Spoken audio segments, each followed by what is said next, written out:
welcome to the showcase. And today is an exceptional showcase because I had the pleasure of introducing on my previous podcast a gentleman by the name of Jonathan Linsley. Now, Jonathan is an actor and probably one of Britain's best, and it was a very good chat. I really enjoyed it, and John's got some fantastic stories. So I invited John on for part 2, and John accepted. So I'm pretty much honoured. Hello, Jonathan. Hello, and thanks for inviting me again. I'm intrigued. Well, I'm intrigued, John. But this time, I'm not going to ask you the question. I'm going to ask you to tell us about you, and I'm going to sit back and listen. Okay. And then, John, at the end, we're going to have a special treat because, stay to the end, Jonathan's going to give us some advice on how you get in the acting business and how much money you can earn. So I look forward to that as well. Thanks, John. You're welcome.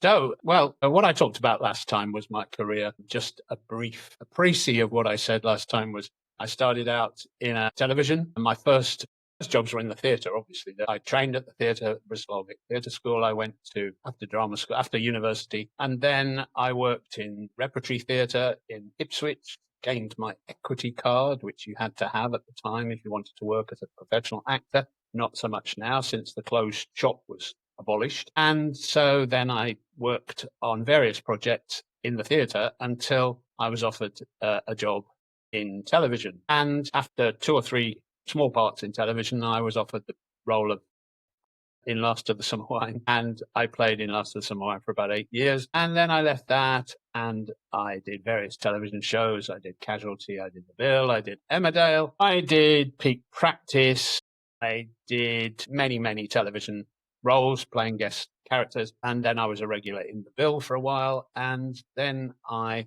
went over to America, went to Hollywood, and I did Pirates of the Caribbean films, 2 Pirates of the Caribbean films, and then came home and live at home now and did some more television and finally retired effectively from the business in the sense that I wasn't chasing work.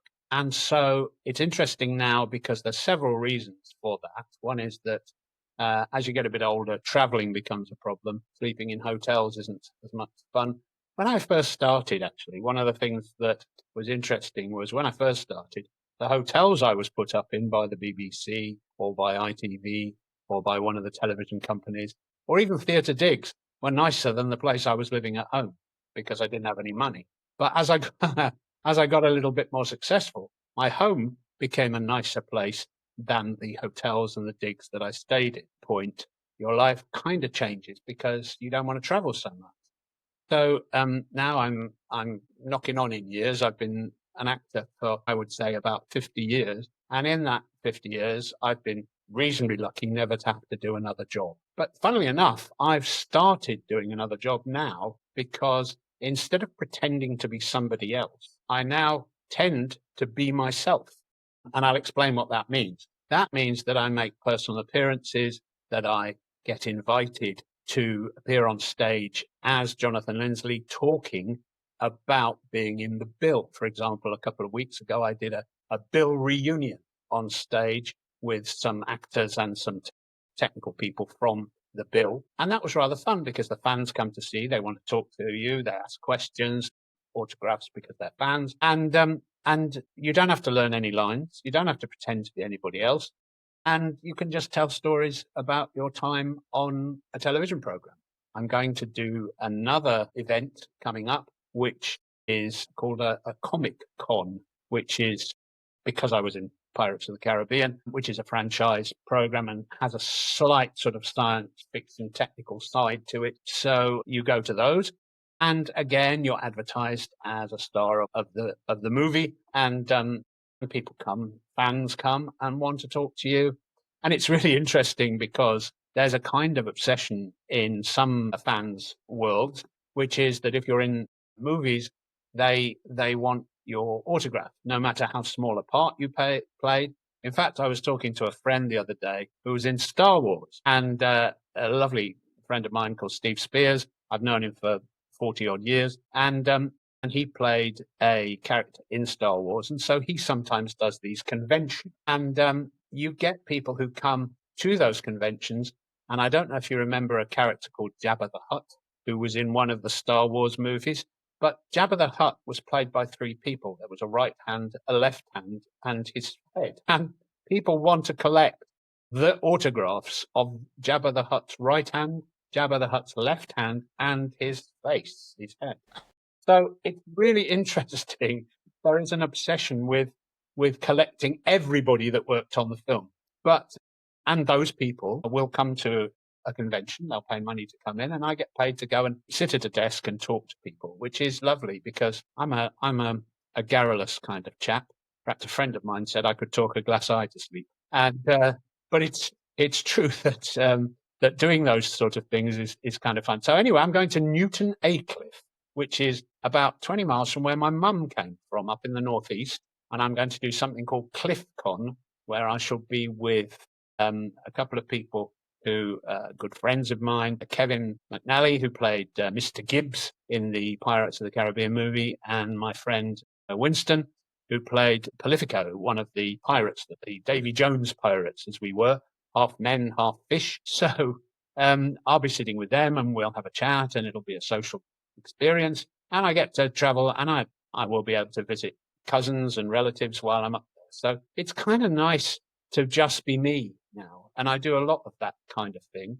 However, I also get to ask to host things. I recently hosted Midsummer Wine Day, which was something that somebody asked me to do. And the idea was that the fans wanted to have a day in Holmfirth, which is where Last of the Summer Wine was shot.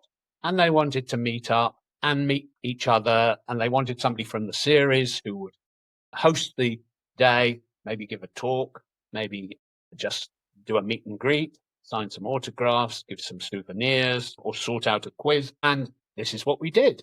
And it was wonderfully successful. And I sold some memorabilia from the show. On the bill reunion, I sold a script for the show, and somebody very kindly gave me over £300 for an original script of the bill, which I donated to the charity, which is a hospice in Holmfirth, and we raised over £1,000 for the day for the local hospice, which was wonderful. So I didn't want to make any money out of the event. I wanted to give it all to the charity. And so that is fun as well. So I tend to do those kind of things now rather than stand on stage or in front of a camera and pretend to be somebody else. And I don't think anybody really, I don't know. I think you lose the acting bug. There is also, technically interesting things that happen to you as you get older. Once you get past 70, it gets hard to insure you on a movie set. And a lot of older actors, and unless you're a big star, just can't get work because it's too expensive to employ you because you're too much of a risk. It must have been a real problem when they were doing the latter years of Summer Wine from like 2005 to 2010, because virtually everybody was over 80 by that time. Bill Owen, who played Compo, passed away in 1999, just before the millennium. So I suspect, I don't know, but it must have been costing the BBC a fortune to insure Peter Sallis, Jane Freeman, Kathy Staff, and all those people who were still in the series, Robert Fife. And it's natural in life where people pass away. But what happened with the Summer Wine thing, why I was asked to do it, is there's about 3 or 4 of us now who were in the series on a regular basis. And I think I'm the last survivor of the early series of Summer Wine. I was in series 6 and 7 after about, I think it had been running for about 8 years.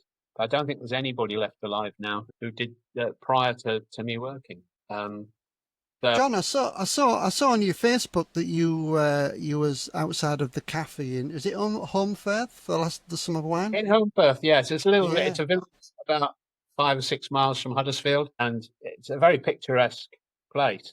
And I don't know did I mention this on the last podcast? I can't remember, but I run a page called Holmfirth to Hollywood, which is interesting, I think, because Holmfirth in 1900 was the Hollywood of the world. In other words, it produced more movies than Southern California, than France. And it was a guy called Joseph Bamford, who's famous for postcards, actually saucy seaside postcards later on.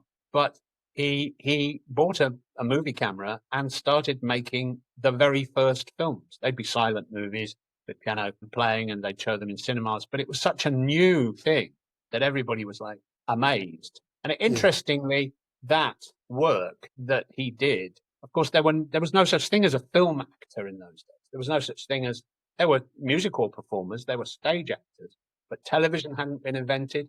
And when moving pictures happened, he had to find people who would come and be in the movies. So famously, he wanted to stage a bank robbery. So he persuaded the local bank manager in Holmfirth to allow some farm labourers to run into his bank and steal bags of money. They were so excited about being in moving pictures that they returned the money. I don't know whether that would happen nowadays, but it's a wonderful thing. And then I think what happened was that the First World War came along, and a lot of those guys who were making movies had the expertise of making movies, because in those 10 or 15 years they developed techniques that they hadn't used before, and they would make propaganda films. And some of those guys would have gone off to the cameramen, the lighting people, would have gone over to France and made the propaganda films that are quite famous now in newsreels. And you see, the men marching off to war and the music played behind, it's a long way to Tipperary and all that. And I imagine, and I don't know if there's any actual history written about this, but this is what I imagine happened, which was when the Americans joined the First World War, I'm pretty sure that they would have sent their guys who were making propaganda films for the American side of things. And they would have gone to France with the American soldiers, and they would have met up with the British guys making. And somewhere in a bar in France, not far from the front, probably near Paris, they might well have had this sort of conversation of, "Hi guys, what do you do?" And the from America would have gone, "Oh, we make movies in Southern California. And what do you do?" And they would have said, "Well, we make films in Holmfirth, in North Yorkshire, and also West Yorkshire. And when we make films, it's a beautiful countryside. We have little railway stations. We make films around the town, around Market Square. We've got lots of beautiful animals, but it rains a lot. We don't get much light. We don't get much sunshine. And of course, in those days, electricity wasn't easily available for portable lighting. And so you had arc lights where they burnt stuff to make the lighting. And of course, the guys from Southern California had gone, "Well, you have to use umbrellas and thermal underwear and stand on the side of streets and burn arc lights. We, on the other hand, have 68 to 72 degrees all year round. We have matters of sunshine. We have the desert. We have the seaside. We have beautiful weather. We have loads of space. We can build anything we want to build." And the British guys must have gone, "If I'm going to make movies for the rest of my days, I'm going to go and do it in Southern California because it's a lot warmer, a lot drier than near Manchester in Northern England." And I think that's what happened. Interestingly, sorry, I'll just tag this. Interestingly, at the end of this, I went out and my career started in Holmfirth doing Last of the Summer, and I went to Hollywood. And so Holmfirth to Hollywood mirrors that. And when I got there, I found that there was a big English population and a big number of people who lived in Santa Monica. And if you go to Santa Monica, it's full of fish and chip shops, British pub, British tea shops. It's got a pier and a big wheel on the pier, and it all looks like a British seaside resort. In fact, right at the end of the pier, there's a fish and chip shop. And I suspect, I don't know, but I think the northern lads went over there and they settled in Santa Monica in Southern California and made movies. Are you a fish and chip shop man, John? I mean, we were raised on fish and chip. I mean, as a kid, my parents took me to Bispham, which is just outside Blackpool. And whenever we went there, we knew the best fish and chip shop was just round the corner. And my dad loved the steak and kidney puddings and chips. And it was a treat. We went round the corner to the chip shop, and I loved it. I mean, it's a staple diet for most Northerners. Yes. Certainly staple diet for most Yorkshiremen. But John, you need a bank loan for fish and chips nowadays. It's got a little bit expensive, hasn't it? Because of the price of fish, obviously, which is why they branched out into sausages. My first experience, actually, of not having fish from a fish and chip shop was down in the south when my dad took us to a fish and chip shop in Margate, Ramsgate, where he came from, and I first encountered a saveloy, which was a new thing for me. I'd never seen a giant red sausage anywhere in the world. But as a kid, I remember thinking, this is weird. A fish and chip shop that sells big sausages? I don't understand. But yeah, so yes, you're right. Fish and chips are now very expensive. And so, yeah, it's a bit of a luxury now, isn't it? It is. Yeah. Even where I live, John, to go to a pub and have fish and chips, you're talking £12, £15. You know, it's Well, yeah, crazy. absolutely. We live in a So, burger generation now, don't we? Everybody yeah. eating burgers. Hey, John, when I was living in the UK, when I was a wee lad, probably like yourself, as I'm retired now, I actually had my equity card as well. I never thought about being an actor, but I just used it as an extra because in them days, you could earn like 30 quid a day to be an extra on a film set. I had quite some good extra parts. I worked with Diane Cannon. Do you remember Diane Cannon? Oh, yeah. That was good because that was a war film, and I had to go underground and come up and look up like this, and it was chucking it down, and I was muddy, and and I think, is this worth 30 quid? You're there all day. Directed by the director to do something? No, it was just five extras who were just dressed up in mucky uniforms. They just wanted us to go through this tunnel and come up, where Diane Cannon. Don't use the expression extra anymore. It's now supporting artist. Yes, I heard that, and you don't need an equity card anymore, do you? Well, because there's no closed shop anymore, they can use anybody and pay any. I mean, there are agreements with agents and stuff like that, and you used to have an equity card. To be a supporting artist, but it's not the case any longer. And unfortunately, I mean, they do pay a little bit more than that, but it's not particularly well paid profession. I mean, I admire people who are supporting artists because they put up with a lot of, as you say, standing in the rain, and they're not given very comfortable places to sit. They don't get their own kind of green room. They don't get their own camper or Winnebago or whatever. And they end up sitting on buses or whatever it is. And I've always believed that it's a team thing that we do as performers, and that supporting artists. I remember very clearly I did a Dalziel Pascoe, and I had a guy who was my solicitor, and he was a supporting artist. So he didn't have any words in the scene. He was just sitting there to make look like I had a solicitor while I was being interviewed by the police, because this was part of my career where I'd been stitched up by DL, and I wasn't guilty of anything. Anyway, but what I do remember thinking was that luckily the director had worked in theatre, and he believed that everybody on camera should actually know what was happening in the scene. So I got to be introduced to the guy who was sitting next to me, who was my solicitor. And once we'd established that he knew what the scene was about, he was able to interact with me, and I was able to look at him. And it created a much more believable scene than it would have done if he just sat there looking at some paperwork in front of him and not giving me advice or anything like that. So I do like the idea, and I've never actually been a supporting artist. And when I started in the business, we were told not to do that kind of work because the business, it was people who were supporting artists were looked down on. And they were originally treated like cattle, to be honest with you. And it wasn't a happy thing, Another thing, John, that I found quite disturbing. A friend of mine, good-looking boy, long blonde hair and everything like that. He came along with me and they said, "Got to cut your hair." And he said, "Oh, I don't really want to cut my hair." "But you don't want to cut your hair? Go home." Just like that. So he thought, I'm here now. I'll do it. So they cut his hair, not professionally, just chopped it off. Didn't use him in the day. Ooh. So that made me think as well. That's naughty. I mean, I don't think you could do that now. No, I don't think you could get away with it. What you would do is you would see the guy in advance and say, if we use you, you would have to have a shorter haircut. Do you still want to do the job?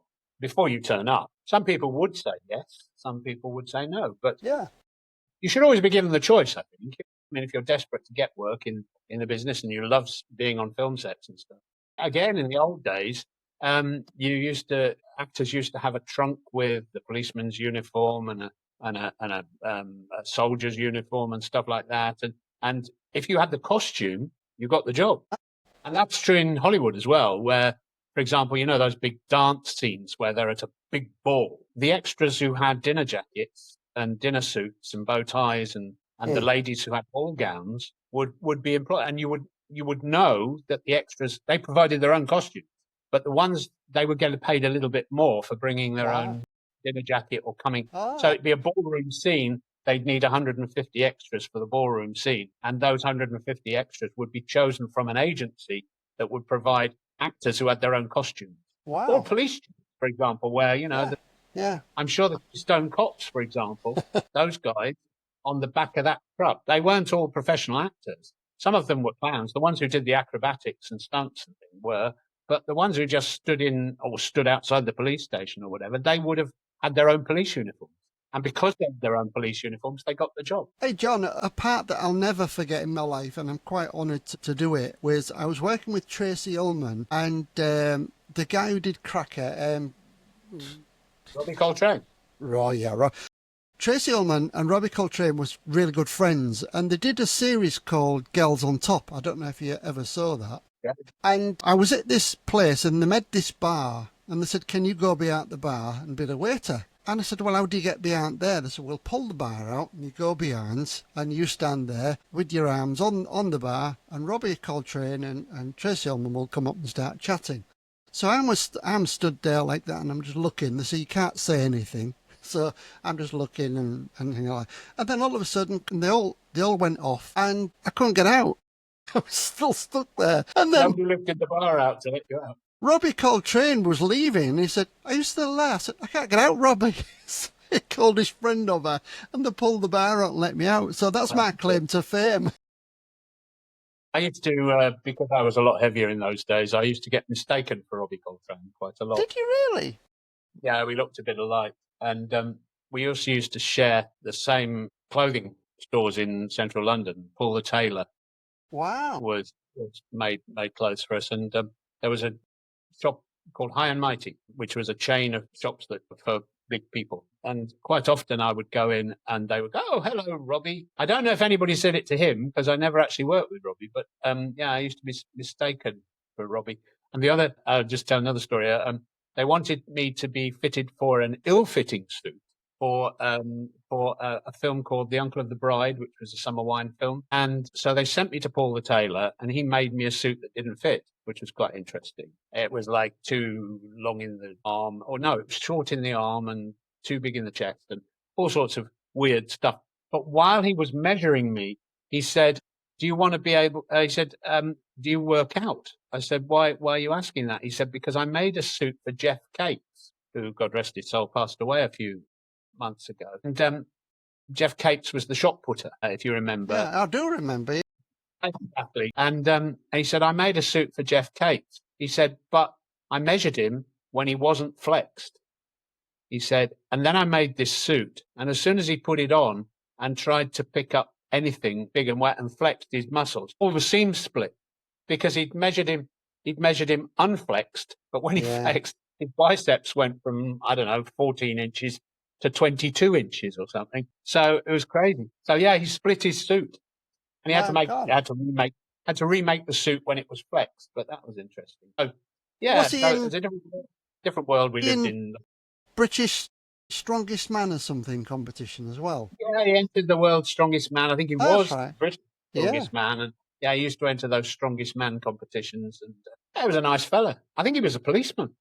What age did he pass away, John? What age was it? I don't know how old he was at the end of his, but it is a few months ago. I remember reading that Jeff Cates had passed away. It was It's interesting. a very sad thing when we get to a certain age and people you know or work with or live with, there's fewer and fewer of us around. You don't go to weddings anymore. They're all funerals. Anyway, John. Sorry. We've chatted a really good chat about your what you're doing now, and I really respect that. It's fantastic, and I'm sure you enjoy it. But what I would like to move on to what we said earlier, John, and I recently did a podcast about how you can earn extra income being an entertainer.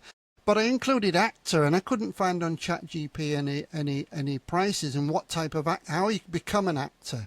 I wondered if you could highlight that with us so people can maybe think about doing it or not doing it. Well, there's a lot of misapprehension, misunderstanding about all aspects of our business. One is that if you're reasonably successful as an actor, you're going to be quite rich, which is not necessarily true. The money that you are paid for certain things is obviously very good, but when you start out, obviously it's not so great. So how do you get to be an actor? Well, first and foremost, I think you have to be an actor, something inside you that wants to be an actor. I don't think you can just sort of suddenly say, oh, I think I'll choose that profession. There's a famous Stephen King story about how he lectures people, and people come up to him and go, oh, I want to be a writer. And he goes, you are either a writer or you're not a writer. And I feel the same way about acting, which is you are either an actor or not an actor. He's rarely succeed. So I want to be an actor doesn't cut it with me. If I meet somebody, first and foremost, I think you have to have a talent for it. You have to have empathy. You have to have understanding, and you have to be reasonably intelligent. You have to be able to speak well. And sometimes it helps if you look weird. Sometimes it helps if you're quirky. Sometimes it helps if you're peculiar, interesting to look at, whatever. But what I would say is that you need to learn to be able to be an actor. You can either act or you can't act. I think that. I don't think you can teach it. What you can teach is technique so you can sustain it. And that's the trick of being an actor, which is that's what you learn at drama school. You learn technique. You learn to walk on a stage and let the audience see your eyes rather than look at the floor. You learn to be able to walk and talk at the same time. The old joke about, we didn't want to put him in movies because he couldn't walk and chew gum at the same time. And there are a number of very good drama schools around if you want to join the profession. And then if you're lucky, you get the chance to audition for somebody. And I was talking to you a little earlier about the self-tape, which came in during COVID. And that is that people get asked now to do self-tapes. You have to have, I think, an online presence these days. It really helps if you've got a podcast or something interesting that people can look at and see you. And quite often now when you're asked to do a job, they want to know how many social media followers you've got, whether you're on TikTok, whether you're on Instagram. These things are now, for a younger generation, very important. I'm way past that. I mean, I am on Facebook and I do a bit of Instagram, but I haven't worked into the TikTok generation. I'm not a Snapchatter or any of those things because they're for younger folk. And yes, you can make money. Yes, it can be successful. Generally speaking, in my business, the theatre is less well paid than television. Television is better paid and movies are better paid than television. So that's the career progression. And other than that, the way to make any sort of money when I was younger was to do advertising and to advertise anything that anybody wants you to advertise. So I advertised British Telecom, I advertised beer, I advertised McDonald's milkshakes, I advertised anything that they asked me to. Levington multi-purpose compost, famously. I did about 80 or 90, maybe even 100 television commercials in the 80s. All over the world. I worked in Holland.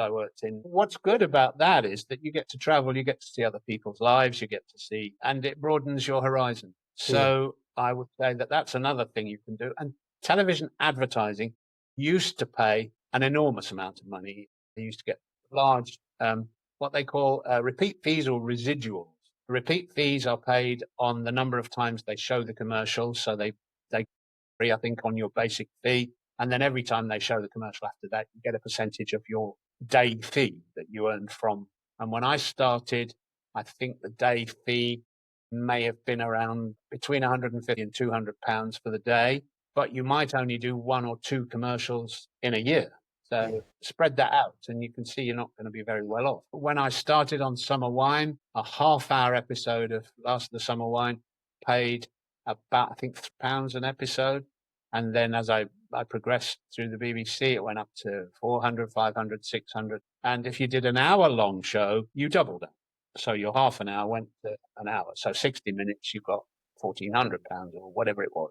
So again, you can do quite well on that. But if you think about it, you maybe only work for 6 weeks and then you'd have 3 or 4 months of nothing. And so you had to be very careful and you'd have to hope, which is why a lot of actors went and did bar work or delivered leaflets or whatever they could, which didn't require them to commit. So, we have the gig economy now, and everybody talks about the gig economy. You can deliver food to people's houses. You can ride a bicycle. You can deliver messages. You can drive an Uber. These gig jobs are ideal for actors because if you can't get work, then you need to still pay your rent and you need to still, but you also need to turn up for auditions or you need to be able to have free time and you just drop everything to do your acting job. John, can I ask you about the first thing for me why I could never be an actor is I can't read a book for a start. I can read. I get to the 3rd page and I've forgot the first page. How do you remember a script like being on Pirates of the Caribbean and just walk into it and remember all that? You have to have a good memory. That does help. Yeah. And again, if you go to a good drama school or if you talk to other actors, they will tell you the techniques they use. I have always recorded everything I'm going to say in a script. If I've got a big speech to deliver, a long speech, Shakespeare or something, you've got a soliloquy to deliver, then I will record it and I will listen to it and I will speak alongside my own voice. And gradually you get this thing called muscle memory, which basically you start to remember where you were, how you were performing, where you stood on the stage, where you stood on the screen, wherever it was. And that helps. Wow.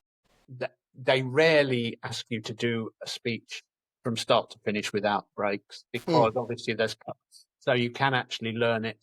It's a different technique learning television dialogue from, say, learning theatre dialogue where you don't get the breaks and you have to go on stage. Another technique I've used is to sing the lines to a pop song. Wow. And like you learn the lyrics to a song, you hear a song you really like, you listen to it over and over again, and you learn the lyrics to the song so you can sing along. The lines tend to go in if you're singing because you remember the tune that you sung to. You have to be careful that you don't sing it on stage or on camera, but it's just another technique for learning lines. So how do you learn lines? I don't know. Everybody has different systems. Have you ever experienced it where you've forgotten? Loads of times, yeah. I mean, every actor's forgotten what they're doing. It's doubly scary when it's live. I did a television series called, was it Parallel 9? I think it was, children's TV, and it was shot live television. And so what they used to do was invite you in, and I played a character, I played a villain in the series called, I was Cyrus Glitch, intergalactic estate agent, and I was always trying to sell the planet that they all lived on because I was trying to make it into an intergalactic motorway. A bit like it's been used as a plot in other sci-fi.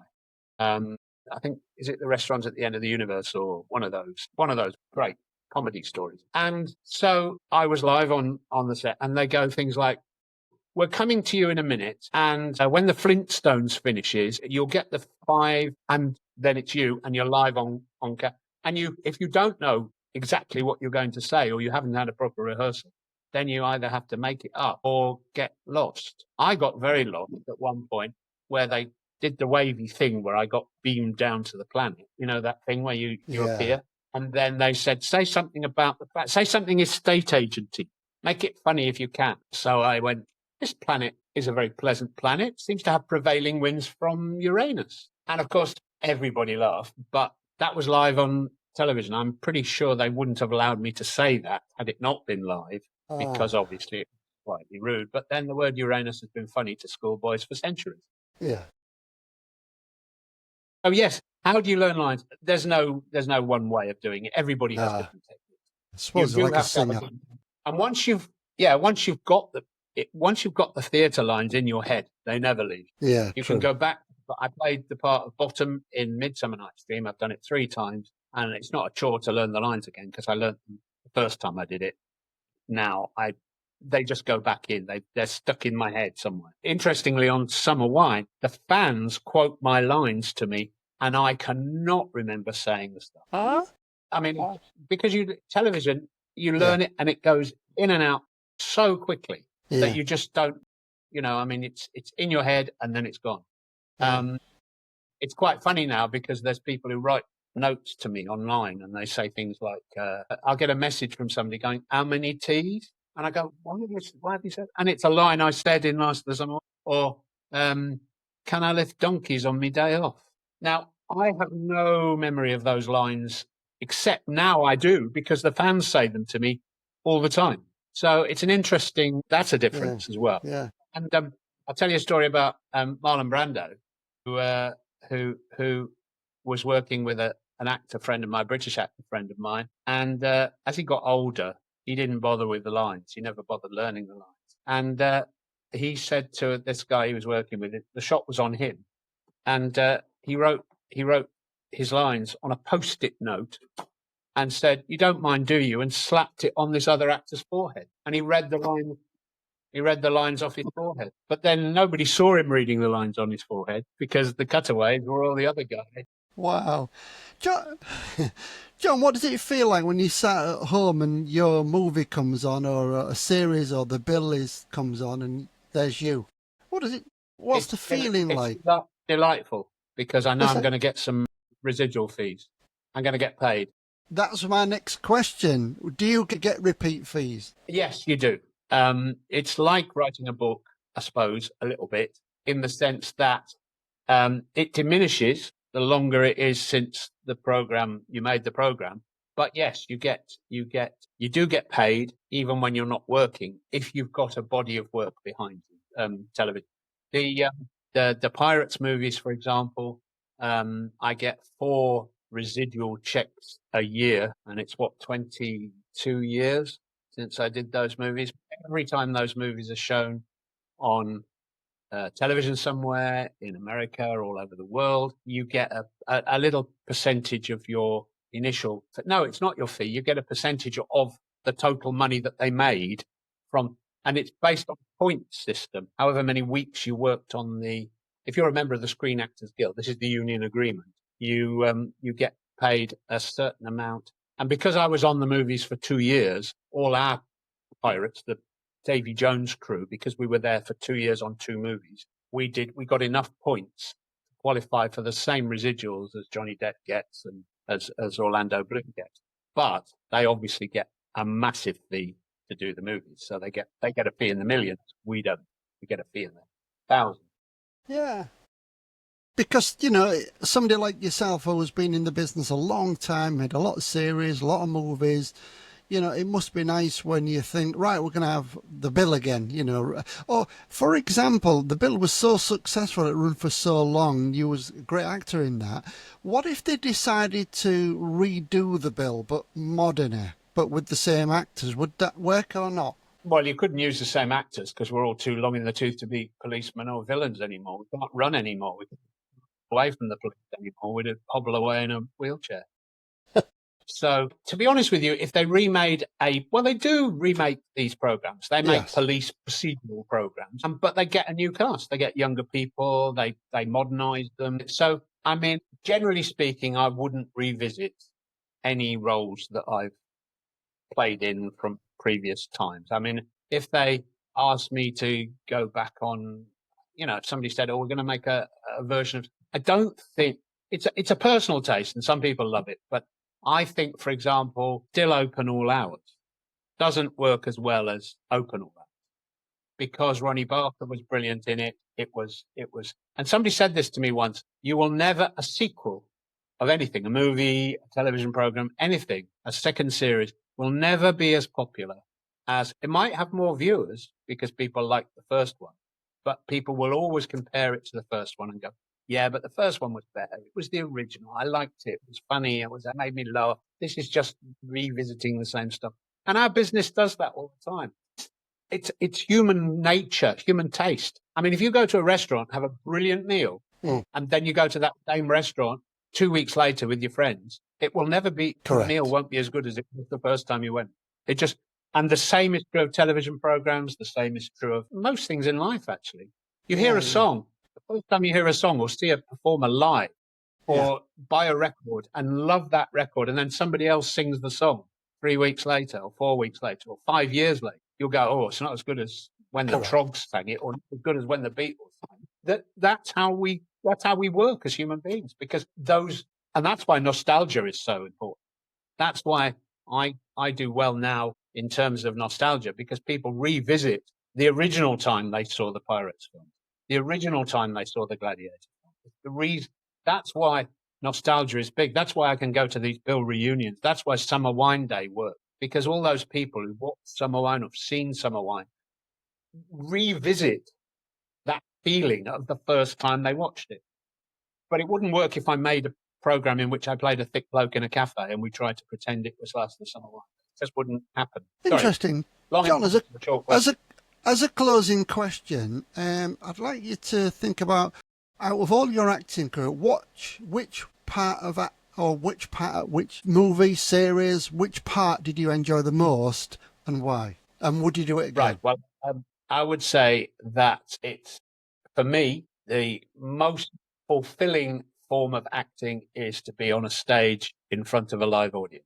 Not movies, not television, because theatre, there's nobody between you and the audience, nobody interfering, no cameraman, no lighting, no director. You're on a stage and you're performing to a live audience, and it's the most thrilling experience, most nerve-wracking, but thrilling. And there's nothing really compares to that. So what have I enjoyed doing the most? I would guess that I would say, for all sorts of reasons, I think I would say that playing in Shakespeare has been my favorite thing to do, because Shakespeare was a genius, because the words he gets to say, you get to say when in life, I played Kent in King Lear, and I loved doing that part. It was very interesting. I learnt a lot about Shakespeare. I learnt a lot about the whole way to be an actor. I played Bottom. I think I've played Bottom 3 times in Midsummer Night's Dream. In fact, I met my wife through playing Bottom. In fact, she says she fell in love with me, which is why she married me. So over the years, I would say theatre.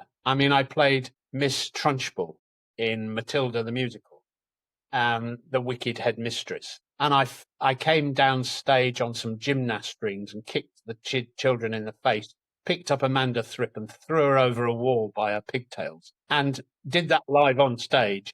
And I loved it. It's because you've got 1,000 kids out there screaming and shouting and booing, and it's just an amazing experience. Yeah, I can imagine. So theatre is the thing for me. And so all those for different reasons, different jobs have always inspired me. But and I'm still in love with going on stage. That's why I'm doing the Hans Zimmer show, why I go out there and I walk on stage and I go, I expect you're wondering, why is this show being introduced by a pirate? And the answer is that Hans Zimmer wrote all the music for Pirates of the Caribbean. And I've just flown in from Hollywood and I played Mr. Ogilvey, the head gunner aboard the Flying Dutchman in Pirates of the Caribbean. And everybody in the audience gets extremely excited and gives me a big round of applause. Wow. And that feeds my ego, and I love it. And I can't, I'll be totally honest with you. It's probably, there are no other experiences in life quite like it. And you get paid for that and travel and everything. I get paid very well. Thank you very much. Good. And I'm not going to share how much I get paid, but all I would say to you is that you can make a living out of being an actor. You can do quite well. You can't bank on anything. So you live your life from moment to moment. And I've got friends who still live in digs, can't afford a car, but they're still hooked on acting. They still sell themselves. They work in cinemas. They do whatever they can to pay the rent, and they still put out the self-tapes and they still go for the jobs. And I admire that. I admire that dedication, because you see, for me, the biggest thing about life for me has always been about creativity. I've always admired creativity. And I particularly admire creativity that isn't about making money. So I've always loved, for example, working art, where working men, or trench art, where people have been in the trenches and they've made a shell into a pipe spill holder, or the miners who've done a coal carving and they've carved a railway engine, or fitters who've out of old treacle tins have made a steam engine. Wow. Those kind of desire to be creative and to do it for the sheer pleasure of being creative, I think, is the most admirable thing about human ambition. And which is why I love painting, which is why I love doing portraits, which is why I love acting, I love singing, I love music, all that kind of stuff. And I think if you're given the chance to be creative in life, wherever you do it, you don't do it because you want the money. If you start to do it just commercially, it's tainted in some way. For me, it's always been the desire to be creative is the first thing, and then the money comes second. I agree, yeah, because most of my life I've been a performer as an entertainer, a musician, playing guitar and singing on stage, and the feeling you get when people applaud you and stand up, and you just think, well, you know, this blows me away. The pleasure you give to those people Yes. who experience that music, and you provided the music, but they're part of it. Yes. Your audience is part of your experience, and you'll understand that like anybody who's ever performed anything on stage, or when you write a book and people read your book and they say, I love that book. It was so brilliant. It was influential to me. Or they look at your painting and they go, oh, yeah, that's really good. I love that painting. I put it on the wall and it reminds me of my home or my childhood or whatever it is. And you've given pleasure by being creative. That's hugely important. Yeah, and that's why I do these shows, John. I mean, I don't get paid for this, but what you're doing at the moment is you're giving up your time for people to enjoy your story, you know? I think there's a commercial value in doing these things. Yes. But equally well, I don't ask for a fee for doing these things, because once you're comfortably off in life, I don't need to do this to make money. And I'm very, very pleased to help people. And what I've discovered is that the people who are willing to pay a little bit, if I say, you know, I'm going to give it all the money I get to charity, I love that, because it means somebody benefits. It means somebody, you know, end of life or whatever. I mean, when my wife passed away, she was in a hospice, and they were fantastically kind to her. And I feel like this is payback as well. I can give money I can raise money by my celebrity, if you like, and use that money to help somebody else gain that comfort. And I think that's very important. I mean, emotionally, it's very important to me. Yes. And that's why I was pleased that Summer Wine Day raised so much money for Kirkwood Hospice in Holmfirth. And if anybody listening to this podcast has got any spare cash, send it to their local hospice. That's good. I like that. And, you know, quite rightly what John says, if you've enjoyed this show and John's come up with some great advice for actors, telling his story, telling his life for your entertainment. So if you want to chip in and support the local hospice, fantastic, wherever you are. That's fantastic. John, it's been a real delight and a pleasure. I could sit here all night and listen to your stories. You're awesome. I can understand why you're one of the best British actors in television. So thank you for your time, John. I'd like to say to the viewers, you know, I hope this showcase, there's no other one like it. Well, I haven't found one. And I thank people like John and entertainers, because I believe that people want to know about actors and entertainers and how they achieve their success, because we don't know. You know, we see these people on the television doing the part and you're enthralled by it and you're watching it and you think, wow, I really like that. But you don't realise what people have had to do for it. So these videos are for your enjoyment. All I ask you to do is watch, share and like. And that makes my day, and I'm sure it makes John's day as well. So thank you, Jonathan Linsley. My pleasure. Thank you very much, Sean. It's been a great joy. It has. Thank you. Part 2.